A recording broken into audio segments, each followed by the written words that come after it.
Baik teman-teman, di sini kelompok 12 ingin mereview kembali materi dari yang sudah disampaikan dan juga dijelaskan oleh teman-teman dari kelompok sebelumnya, yaitu dari kelompok 1 sampai 11. Ya, jadi di semester 3 ini, kewirausahaan dalam pendidikan itu mempelajari 11 materi nih teman-teman. Nah, materi yang pertama itu adalah identifikasi peluang dalam sektor pendidikan, yang dimana sudah disampaikan juga oleh teman-teman dari kelompok 1. Jadi dalam materi identifikasi peluang dalam sektor pendidikan ini tuh kita itu membahas mengenai yang namanya scanning lingkungan. Nah, tapi scanning lingkungan itu apa sih teman-teman? Nah, scanning lingkungan ini adalah proses membaca dan menganalisis kondisi internal dan eksternal lembaga pendidikan. Tujuannya apa? Tujuannya agar lembaga pendidikan itu nantinya dapat memahami situasi yang dihadapi sebelum menyusun strategi yang tepat. Nah, konsep yang kedua itu ada yang namanya gap pendidikan.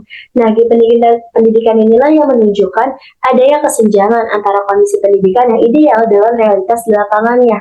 Nah, contohnya itu dapat dilihat dari perbedaan kualitas guru, fasilitas serta akses pendidikan yang masih belum merata. Nah, selanjutnya juga di materi ini tuh membahas mengenai digitalisasi pendidikan yang dimana dipahami sebagai pemanfaatan teknologi seperti edtech, mobile learning, dan juga kecerdasan buatan AI untuk meningkatkan proses belajar. Nah, digitalisasi ini menjadi salah satu respon terhadap tantangan pendidikan saat ini. Dari ketiga konsep tersebut, maka muncullah implikasi dan peluang yang dimana analisis kondisi pendidikan itu membuka peluang inovasi seperti pengembangan aplikasi pembelajaran digital, platform untuk guru, dan juga tutor berbasis AI, teman-teman. Selanjutnya, berdasarkan konsep yang telah dijelaskan sebelumnya, ditampilkan dalam bentuk diagram agar lebih mudah dipahami nih teman-teman. Diagram scanning lingkungan ini menunjukkan bahwa kualitas pendidikan ini dipengaruhi oleh faktor internal dan juga faktor eksternal. Nah, faktor internal ini tuh meliputi kualitas guru, fasilitas, dan juga teknologi. Sedangkan faktor eksternalnya itu mencakup seperti kebijakan pemerintah, kondisi sosial ekonomi, serta perkembangan iptek di teman-teman. Selanjutnya di sebelahnya itu ada diagram gap pendidikan yang menggambarkan bentuk nyata kesenjangan pendidikan yang terjadi. Seperti apa? Seperti ketimpangan kualitas guru terutama di daerah 3T, lalu ada perbedaan fasilitas dan akses antar wilayah, serta kurikulum yang masih belum sesuai dengan konteks lokal. Nah, sementara itu, diagram tren digitalisasi pendidikan ini menunjukkan tantangan utama dalam penerapan teknologi, antara lain keterbatasan akses internet, rendahnya literasi digital, dan isu keamanan data. Diagram ini itu menegaskan bahwa transformasi digital itu masih perlu dipersiapkan secara matang nih teman-teman. Terakhir, kita akan membahas mengenai implikasi peluang dan arah masa depan pendidikan berdasarkan analisis sebelumnya. Nah, pada bagian implikasi analisis ini ditunjukkan bahwa scanning lingkungan ini tuh membantu lembaga pendidikan untuk menyesuaikan diri terhadap perubahan. Sementara gap pendidikan itu menegaskan masalah utama yang perlu ditangani. Nah, digitalisasi ini memang mempercepat akses belajar, namun tetap membutuhkan kesiapan sumber daya manusia dan juga infrastrukturnya. Lalu pada bagian peluang, ini terlihat berbagai potensi pengembangan di sektor pendidikan, seperti aplikasi belajar digital, lalu ada platform pelatihan guru, tutor berbasis AI, serta sistem pembelajaran berbasis LMS dan model hybrid. Nah, terakhir adalah arah masa depan pendidikan mengarah pada sistem yang lebih fleksibel dan juga kolaboratif. Kerjasama antara pemerintah, sekolah, dan media teknologi pendidikan itu menjadi semakin penting ya teman-teman. Dengan pengelolaan yang tepat, digitalisasi ini diharapkan mampu mengurangi kesenjangan pendidikan dan juga mendorong inovasi pembelajaran secara berkelanjutan. Baik teman-teman, selanjutnya yaitu materi yang kedua yang dipelajari di semester ini yaitu mengenai inovasi dan kreativitas dalam pendidikan. Nah, materi ini tuh sebelumnya sudah pernah disampaikan oleh teman-teman kelompok 2, yang dimana materi ini tuh difokuskan pada pentingnya inovasi dan kreativitas dalam dunia pendidikan. Nah, materi ini juga menekankan bahwa permasalahan pendidikan itu tidak cukup diselesaikan dengan cara-cara yang lama, tetapi juga membutuhkan solusi inovatif yang relevan dengan perkembangan zaman. Inovasi dan kreativitas ini dipandang sebagai kunci untuk menjawab berbagai tantangan pendidikan. Nah, mulai dari kualitas pembelajaran hingga pemerataan akses pendidikan. Nah, selanjutnya kita akan membahas mengenai dari pengertian yang terlebih dahulu teman-teman, pengertian dari inovasi dan kreativitas dalam konteks pendidikan. Nah, jadi inovasi itu dipahami sebagai proses yang disengaja untuk menciptakan atau memperkenalkan sesuatu yang baru, baik itu berupa gagasan, metode, maupun media pembelajaran, dengan tujuan untuk membawa perubahan ke arah yang lebih baik. Nah, inovasi ini tidak hanya menekankan kebaruan, tetapi juga nilai guna dan dampak positif bagi proses pendidikan. Sementara kreativitas siswa itu diartikan sebagai kemampuan untuk melahirkan ide atau karya baru yang berbeda dari sebelumnya. Nah, kreativitas ini tuh nggak muncul secara tiba-tiba ya teman-teman, tapi dia tuh melainkan dari perkembangan yang melalui interaksi siswa dalam lingkungan belajar, pengalaman, dan stimulus yang diberikan oleh guru. Maka dari itu, pendidikan ini memiliki peran penting dalam menciptakan ruang yang mendukung tumbuhnya kreativitas. Ya teman-teman, pada slide ini tuh ditampilkan berbagai masalah utama yang masih dihadapi dalam dunia pendidikan. Nah, permasalahan tersebut ini tuh antara lain seperti ketimpangan akses pendidikan, kualitas guru yang masih belum merata, rendahnya literasi digital, serta minimnya inovasi dalam pembelajaran. Nah, masalah-masalah ini itu menunjukkan bahwa masih terdapat kesenjangan antara kondisi pendidikan yang ideal dengan realitas di lapangan, sehingga diperlukan pendekatan baru yang lebih kreatif dan juga inovatif. Nah, selanjutnya teman-teman di sini ada arah solusi inovatif dalam pendidikan, yang dimana arah solusi inovatif ini tuh dikembangkan untuk menjawab permasalahan pendidikan. Jadi pemanfaatan teknologi pendidikan seperti EdTech dan konsep digital school itu menjadi salah satu solusi untuk meningkatkan akses dan kualitas pembelajaran. Nah, selain itu, latihan guru berbasis design thinking itu diperlukan agar pendidik mampu merancang pembelajaran yang lebih kreatif dan berpusat pada siswa. Nah, penggunaan media digital dan video interaktif itu juga menjadi solusi untuk meningkatkan minat belajar dan literasi digital siswa. Di sisi lain, kewirausahaan pendidikan ini juga dipandang sebagai peluang untuk mendorongnya lahirnya inovasi berkelanjutan yang tidak hanya berdampak pada pembelajaran, tetapi juga pada pengembangan ekosistem pendidikan secara luas. Nah, secara keseluruhan, inovasi dan kreativitas dalam pendidikan ini itu bukan sekadar pilihan ya teman-teman, tetapi menjadi kebutuhan, yang dimana dalam memahami permasalahan yang ada dan mengembangkan solusi yang inovatif, pendidikan ini diharapkan nantinya itu mampu beradaptasi dengan perubahan zaman serta menghasilkan proses pembelajaran yang lebih efektif, inklusif, dan juga bermakna. Oke, selanjutnya kita masuk ke materi yang ketiga dari kelompok 3, yaitu model bisnis untuk lembaga pendidikan. Nah, di materi ini yang pertama ada bisnis model kanvas, yang artinya adalah kerangka visual yang digunakan untuk menggambarkan, menilai, dan mengembangkan model bisnis secara sederhana namun menyeluruh. Nah, dalam konteks pendidikan, BMC ini membantu sekolah atau kampus melihat cara kerja mereka dalam satu tampilan yang struktur, mulai dari siapa yang dilayani hingga bagaimana pendapatan dan biaya dikelola. Nah, BMC sendiri terdiri dari 9 elemen utama yang saling terhubung. Yang pertama ada customer segment, yaitu kelompok atau pihak yang menjadi target layanan lembaga pendidikan seperti siswa, orang tua, atau masyarakat. Nah, yang kedua ada value proposition, yaitu nilai dan manfaat utama yang ditawarkan. Nah, misalnya bisa dari kualitas pembelajarannya, fasilitas, ataupun program unggulan yang ditawarkan oleh mereka. Nah, lalu yang ketiga ada channel. Nah, channel ini adalah media yang digunakan untuk menyampaikan layanan dan informasi, seperti kelas, website, ataupun bisa melalui media sosial. Selanjutnya ada customer relationship, yaitu bentuk hubungan yang dibangun dengan pelanggan. Misalnya bisa melalui layanan akademik, bimbingan konseling, atau komunikasi dengan orang tua. Lalu yang kelima ada revenue stream, yaitu sumber pendapatan lembaga. Misalnya bisa dari uang sekolah, donasi, program pelatihan, atau kerjasama dengan pihak lain yang mendukung keberlangsungan program lembaga tersebut. Lalu yang selanjutnya ada key resources, yaitu sumber daya yang penting nih untuk menjalankan layanan tersebut. Misalnya seperti guru, fasilitas, teknologi, ataupun kurikulumnya. Lalu selanjutnya ada key activities. Nah, key activities ini adalah aktivitas utama yang harus dilakukan. Bisa seperti proses belajar mengajar, terus administrasinya, dan juga pengembangan kurikulum. Lalu yang ke-8 ada key partnership, yaitu mitra eksternal yang mendukung lembaga tersebut. Misalnya dari pemerintah, kampus lain, atau komunitas tertentu, atau bisa juga melalui dunia industri. Lalu yang terakhir ada cost struktur. Nah, Ini adalah semua biaya yang diperlukan untuk menjalankan lembaga tersebut, bisa biaya gaji, terus biaya operasional, ataupun yang bisa biaya pemeliharaan fasilitas. Nah, dengan memahami semua elemen ini, 9 elemen ini, lembaga pendidikan itu dapat merancang model bisnis yang lebih efisien dan berkelanjutan. Oke, selanjutnya ada value proposition design dalam pendidikan atau untuk pendidikan, yang artinya adalah proses merancang nilai utama yang diberikan lembaga pendidikan kepada siswa, orang tua, atau masyarakat. Nah, value proposition design ini membantu organisasi memahami kebutuhan, masalah, ataupun harapan pengguna, lalu mereka bisa menciptakan layanan yang benar-benar memberikan manfaat nyata.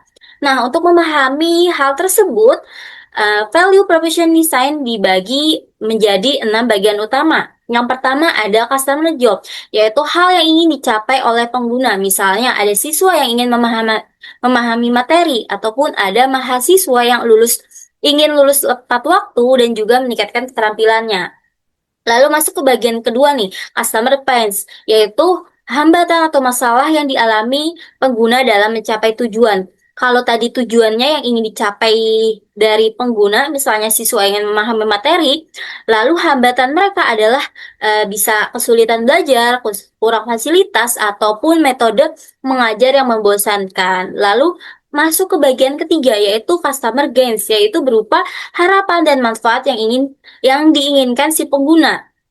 Misalnya, siswa ingin memahami materi karena hambatan atau masalah mereka adalah metode pengajarannya yang membosankan. Lalu, lembaga pendidikan bisa menciptakan layanan yang memberikan harapan dan manfaat yang diinginkan si pengguna, yaitu pembelajaran yang lebih menarik, guru yang lebih komunikatif, ataupun guru yang bersertifikat kompetensi. Nah, lalu masuk ke bagian keempat, yaitu produk dan servis, ya, yang artinya adalah layanan atau program atau produk yang ditawarkan lembaga pendidikan. Nah, misalnya ini bisa melalui kelas ataupun fasilitas, terus bimbingan yang intensif dengan siswa, agar siswanya ini tuh lebih memahami materi dengan cepat dan juga lebih menyerap ilmunya secara efektif. Lalu bagian kelima yaitu pain relievers, yaitu cara lembaga mengurangi kesulitan pengguna. Nah, bisa melalui kayak tadi, siswa ingin memahami materi. Nah, bisa ditambahkan menjadi ada tutor tambahan. Jadi mengurangi kesulitan pengguna atau metode pembelajarannya lebih efektif. Terus juga bisa menggunakan teknologi pembelajaran yang lebih menarik, interaktif gitu. Lalu yang terakhir, bagian keenam, yaitu gen kreator, yaitu cara lembaga menciptakan manfaat tambahan bagi pengguna.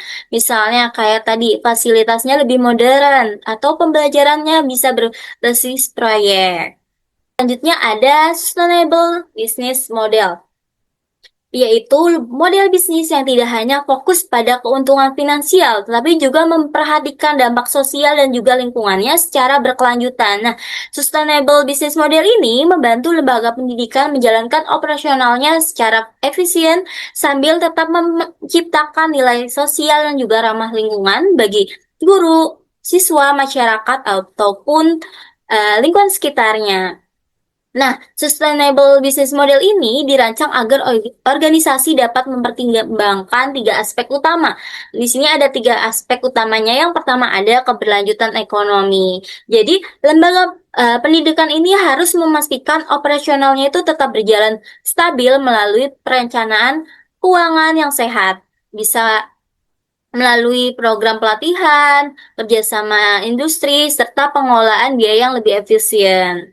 Lalu yang kedua ada keberlanjutan sosial. Nah, selain aspek ekonomi, eh, lembaga pendidikan juga harus bisa fokus pada kontribusi terhadap masyarakatnya, seperti kayak peningkatan kualitas pendidikan, terus inklusivitas, terus kesejahteraan siswa dan guru, serta hubungan baik dengan komunitas. Lalu yang terakhir ada keberlanjutan ekonomi. Jadi, Model bisnis itu harus mengintegrasikan praktik ramah lingkungan seperti pengurangan sampah, penggunaan energi hemat, digitalisasi administrasi, dan edukasi lingkungan dalam kurikulum.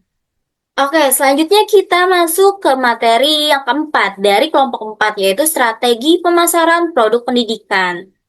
Nah, yang pertama ada branding lembaga pendidikan. Jadi, branding pendidikan ini adalah proses membangun citra, identitas, dan reputasi lembaga agar mudah dikenali dan dipercaya oleh publik. Nah, branding yang kuat ini bisa membedakan lembaga pendidikan ini dengan pesaingnya dan juga bisa mempengaruhi keputusan calon siswa serta orang tua.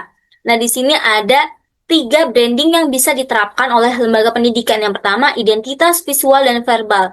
Nah, identitas lembaga ini bisa mencakup logo, warna institusi, slogan, tipografi, dan juga gaya komunikasi di setiap medianya. Nah, identitas ini juga harus konsisten karena untuk meningkatkan pengenalan publik dan membangun citra profesional. Lalu yang kedua ada reputasi dan kredibilitas. Nah, reputasi ini dibangun melalui akreditas, prestasi akademik, kualitas pendidik, fasilitas, terus juga dari testimoni alumni. Nah, reputasi yang baik mendorong kepercayaan masyarakat dan peningkatan pendaftar. Lalu yang ketiga ada brand experience. Nah, pengalaman siswa terhadap layanan pendidikan itu sangat penting. Misalnya dari proses pembelajaran yang mereka sudah alami, terus juga fasilitasnya ataupun layanan administrasinya. Nah, hal ini bisa memperkuat citra lembaga melalui pengalaman positif. Nah, selain itu, selain memperkuat dan juga meningkatkan citra lembaga, ini tuh bisa menjadi rekomendasi kepada orang tua agar orang-orang yang belum mengetahui dengan adanya pengalaman alumni itu bisa menjadi mengetahui layanan pendidikan tersebut. Selanjutnya ada marketing mix dalam pendidikan. Nah, marketing mix ini digunakan untuk menyampaikan layanan pendidikan yang bernilai dan juga sesuai kebutuhan calon siswa. Nah, dalam pendidikan, marketing mix ini terdiri dari 7P, yaitu yang pertama produk. Nah, produk ini meliputi kurikulum, program studi, kegiatan ekstrakurikuler, fasilitas, layanan bimbingan, hingga ke program unggulan mereka. Nah, produk juga harus relevan dan juga sesuai dengan kebutuhan industri dan juga perkembangan zaman agar meningkatkan daya tarik lembaga. Lalu yang kedua ada price atau harga pendidikan. Nah, harga ini mencangkup biaya pendaftaran, SPP, biaya kegiatan, fasilitas, dan juga ketersediaan beasiswa. Nah, penetapan harga juga harus sesuai dengan kualitas dan juga kemampuan pasar. Oke, selanjutnya yang ketiga ada place, yaitu lokasi dan akses. Nah, place ini berkaitan dengan lokasi fisik, akses transportasi, serta akses digital seperti website dan pendaftaran online. Nah, kemudian akses ini bisa meningkatkan kenyamanan calon siswa. Lalu yang keempat ada promotion atau promosi. Nah, promosi ini mencakup iklan media sosial, website, brosur, open house, seminar edukatif, hingga publikasi prestasi siswa. Nah, dengan adanya promosi yang efektif dapat meningkatkan kepercayaan dan pemahaman masyarakat tentang lembaga pendidikan tersebut. Lalu yang kelima ada people atau sumber daya manusia. Nah, people ini meliputi guru, dosen, staf administrasi, dan juga pimpinan profesional yang mampu memberikan layanan pendidikan yang berkualitas. Nah, kualitas SDM ini menentukan pengalaman positif siswa dan juga reputasi lembaga tersebut.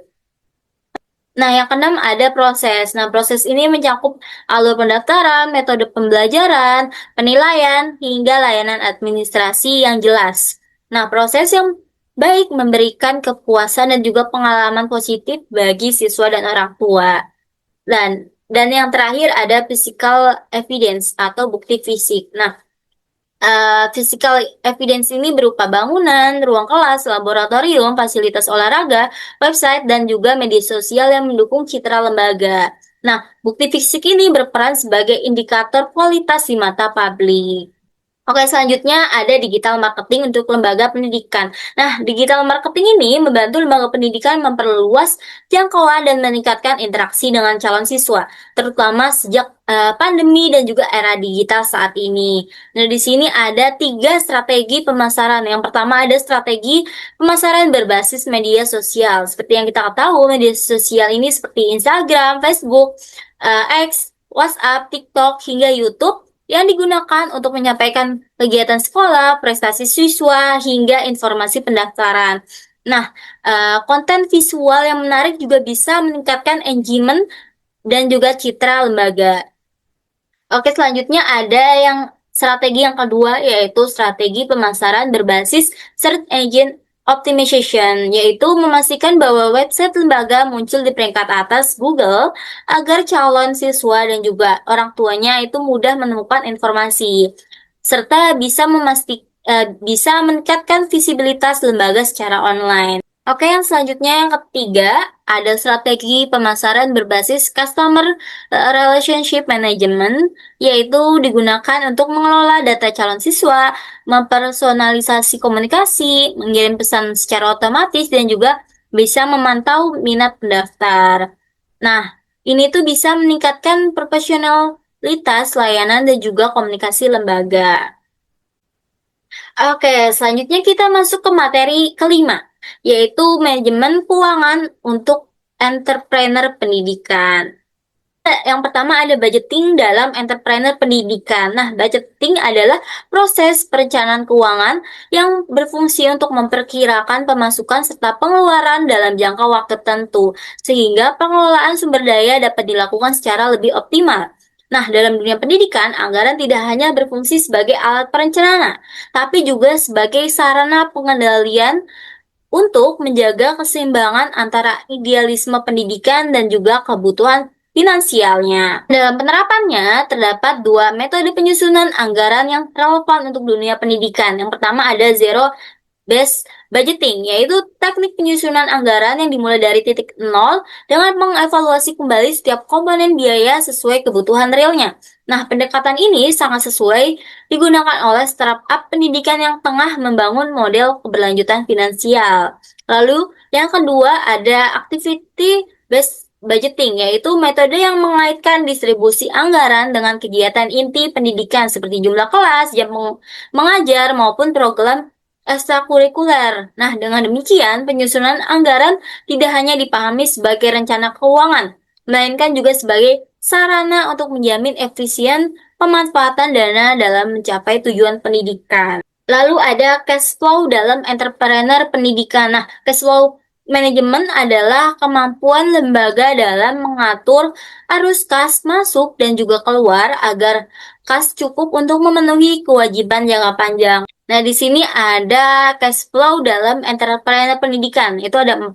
Yang pertama ada cash flow processing, yaitu melakukan proyeksi arus kas untuk memprediksi kapan lembaga akan mengalami kelebihan atau kekurangan sehingga ada langkah pencegahan yang bisa dilakukan lebih awal. Lalu yang kedua itu bisa membentuk dana cadangan dengan menyisihkan uang untuk kebutuhan 2 sampai 3 bulan operasional sebagai simpanan agar kegiatan tetap bisa berjalan meskipun pemasukannya tidak masuk setiap bulannya. Lalu yang ketiga ada pengaturan skema pembayaran, yaitu memberikan pilihan pembayaran yang lebih fleksibel agar pemasukannya tidak hanya menumpuk di awal periode, tapi juga mengalir sepanjang tahun. Lalu yang terakhir ada pengendalian biaya operasional, yaitu mengatur pengeluaran dengan hati-hati melalui evaluasi rutin dan juga penghematan biaya, sehingga alur kasnya ini tetap sehat dan tidak terganggu oleh pengeluaran yang tidak diperlukan. Lalu selanjutnya ada funding option untuk startup pendidikan. Nah, ini tuh adalah berbagai pilihan sumber pendanaan yang dapat dilakukan wirausahaan di bidang pendidikan seperti edtech, kursus online, ataupun sekolah inovasi yang dimana ini tuh untuk membiayai dan juga mengembangkan usahanya. Nah, di sini ada 6 funding option untuk startup pendidikan. Nah, yang pertama ada bootstrapping atau pendanaan mandiri. Jadi pendanaannya ini berasal dari modal pribadi pendiri atau dukungan keluarga. Nah, biasanya cara ini tuh umum digunakan pada tahap awal karena mudah dilakukan dan memberi pendiri kebebasan penuh tanpa adanya tekanan dari pihak luar. Lalu yang kedua ada angel investor, yaitu pendanaan dari individu yang punya kapasitas finansial besar. Nah, selain modal, mereka juga biasanya memberikan mentoring, pengalaman, dan juga akses jaringan yang membantu pertumbuhan dari startup pendidikan tersebut. Lalu yang ketiga ada venture capital. Nah, ini tuh pendanaannya dari perusahaan investasi yang diberikan kepada startup yang sudah siap untuk berkembang. Jadi biasanya ini tuh pendanaannya tuh dalam jumlah besar dan juga disertai dengan dukungan strategi bisnis agar startup tersebut bisa berkembang, semakin berkembang.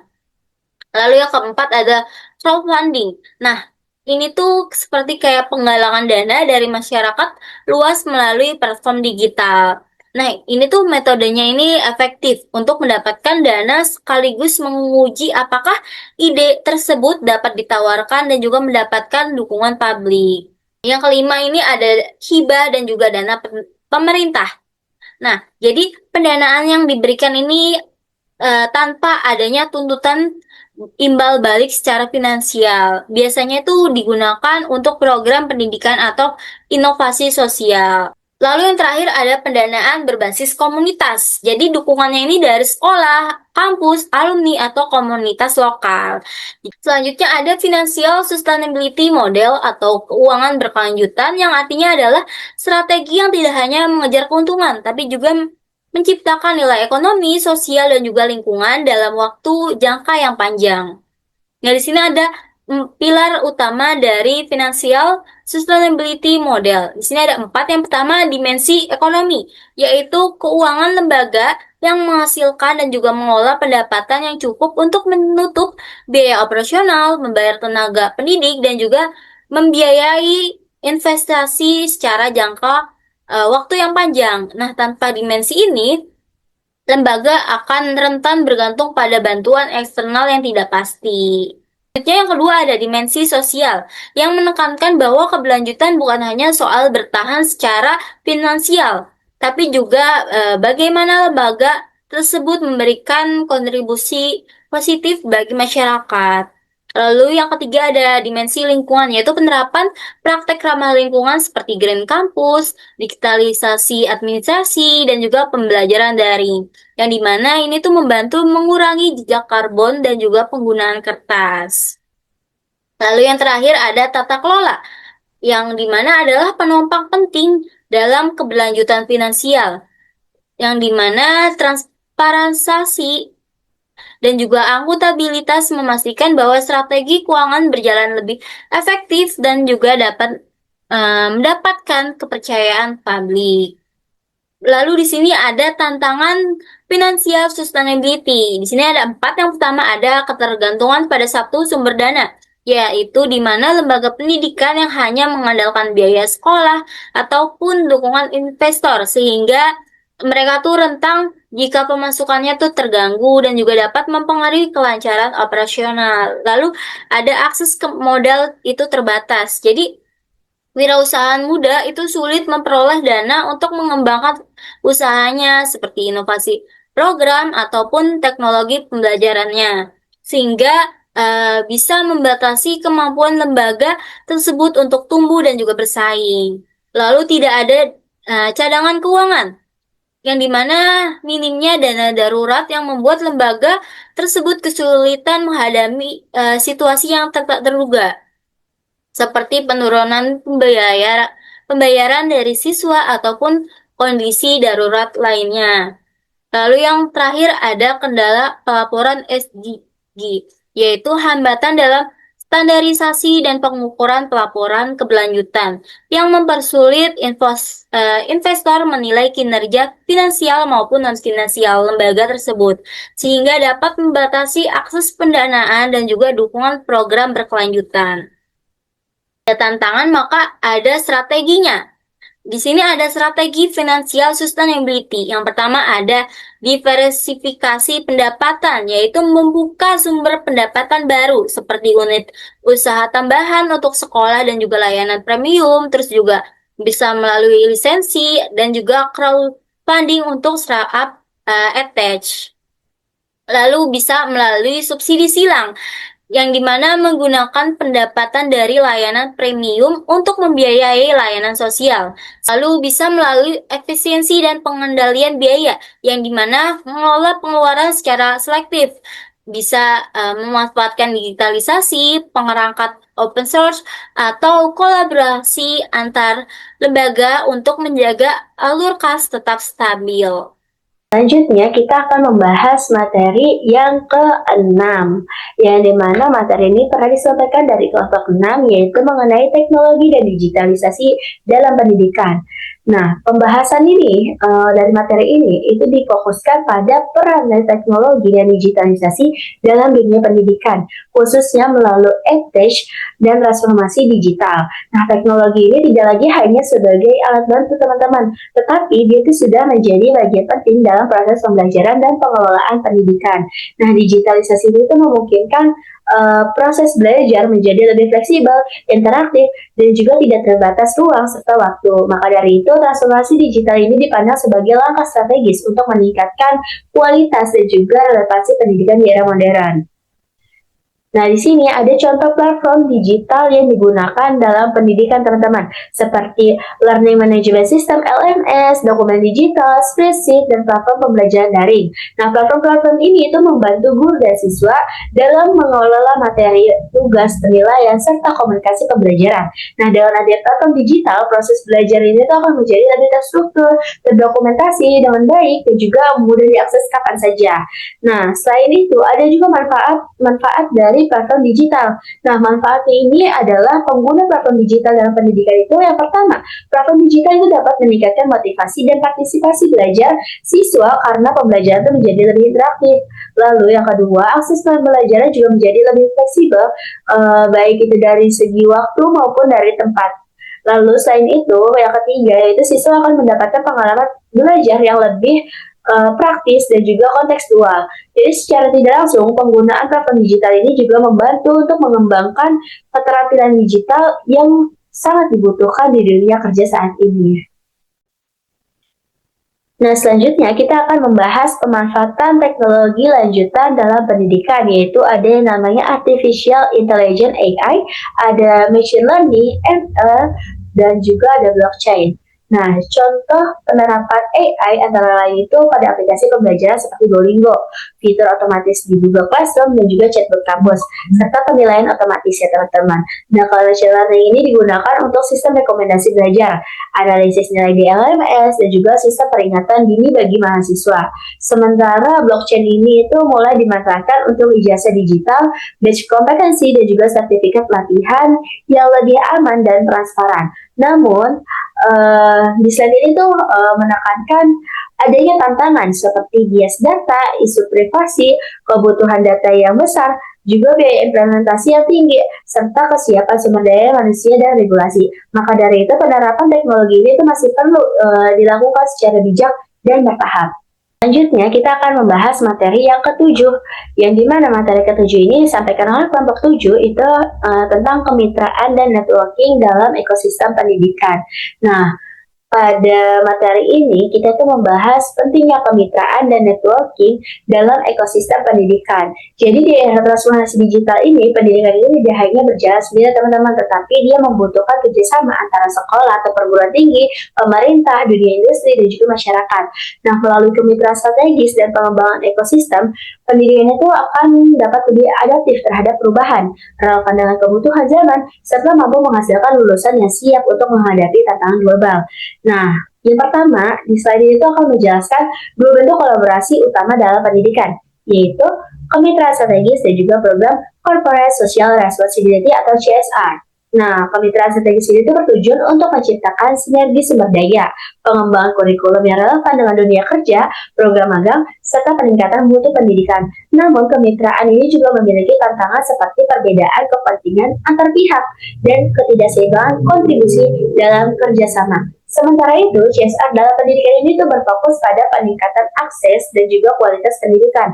Bentuk CSR itu dapat berupa beasiswa, penyediaan sarana dan prasarana, pelatihan guru, hingga program magang. Nah, melalui CSR ini, dunia industri dapat berkontribusi langsung dalam pemerataan dan juga peningkatan kualitas pendidikan. Kita akan membahas mengenai pentingnya membangun jejaring dan ekosistem pendidikan yang kuat. Network building dan community engagement itu memberikan manfaat seperti meningkatnya kepercayaan sosial, lalu kemudahan akses informasi, terus juga terbukanya peluang kolaborasi lintas lembaga.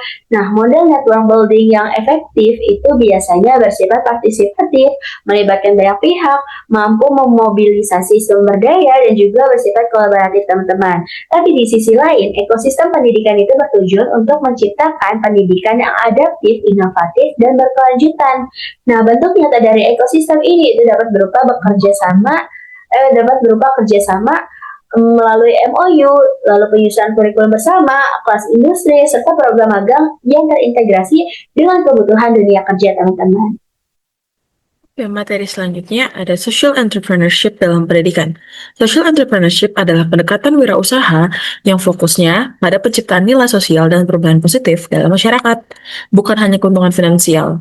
Nah, di sini juga ada double bottom line-nya, di mana mengintegrasikan tujuan sosial yang kuat dengan pendekatan bisnis untuk mencapai keberlanjutan finansial. Terdapat juga tantangan utama dan peluang-peluangnya nih. Tantangan yang pertama itu keterbatasan sumber daya dan akses pendanaan. Yang kedua, rendahnya literasi kewirausahaan dan juga teknologi. Yang ketiga, persistensi kesenjangan digital antara wilayah. Yang keempat, kurangnya pemahaman konseptual di masyarakat. Ada juga peluangnya, jadi nggak cuma ada tantangan, tapi ada peluang. Peluang yang pertama, support dari ekosistem pendidikan, kolaborasi lintas sektor, dan juga peran aktif generasi muda sebagai agen perubahan dalam masyarakat. Selanjutnya ada leadership dan juga team building. Entrepreneurial leadership adalah model kepemimpinan yang memadukan jiwa kewirausahaan dengan fungsi kepemimpinan, menjadikannya penggerak perubahan. Nah, di sini juga ada 4 karakteristik dari entrepreneurial leadership. Yang pertama itu mereka memiliki visi yang jelas. Yang kedua, fokus pada inovasi yang berkelanjutan. Yang ketiga, keberanian mengambil resiko. Dan yang terakhir, kemampuan beradaptasi yang tinggi. Nah, di dalam leadership dan team building ini ada yang namanya tim berkinerja tinggi atau HPT dan juga budaya organisasi. HPT adalah kelompok kolektif dengan keterampilan saling melengkapi, berkomitmen pada tujuan bersama dan bertanggung jawab. Nah, dari HPT sendiri itu juga memiliki karakteristik. Yang pertama, tanggung jawab bersama dan rasa kepemilikan. Yang kedua, komunikasi yang terbuka dan jujur. Yang ketiga, kepemimpinan berbasis kolaborasi. Yang keempat, fokus pada hasil yang terukur. Nah, terus juga di sini ada yang namanya budaya organisasi. Menjadi fondasi yang adaptif, inklusif, dan inovatif untuk memperkuat komitmen, meningkatkan produktivitas, dan mendukung kolaborasi lintas fungsi dalam startup pendidikan. Nah, sekarang kita lanjut ke materi growth and scaling. Growth itu artinya pertumbuhan. Peningkatan pendapatan atau revenue secara linear sejalan dengan peningkatan sumber daya atau biaya. Tujuannya adalah mencapai product market fit menurut WISE 2023. Nah, sedangkan scaling ataupun skalaan itu merupakan peningkatan pendapatan secara eksponensial dengan peningkatan sumber daya biaya yang jauh lebih kecil atau minimal. Tujuannya adalah efisiensi tinggi dan margin keuntungan yang besar. Nah, eh, di penskalan itu memiliki strategi inti di mana mereka tuh menggunakan teknologi dan otomatisasi untuk mendistribusikan produk ke pasar yang lebih luas tanpa menambah personel atau infrastruktur secara signifikan. Terus mereka juga ada Lean Startup dan juga MVP. Pendekatan kunci untuk pertumbuhan awal adalah Lean Startup yang berfokus pada siklus Build, Measure, Learn dengan menggunakan Minimum Viable Product or MVP untuk validasi pasar yang cepat. Nah, ada juga yang namanya strategi growth hacking dan ekspansi. Growth hacking itu merupakan metode pemasaran yang kreatif dan berbiaya rendah untuk pertumbuhan yang cepat, fokus pada seluruh siklus hidup pelanggan. Nah, ada juga 4 tahap penskalaan bisnis pendidikan.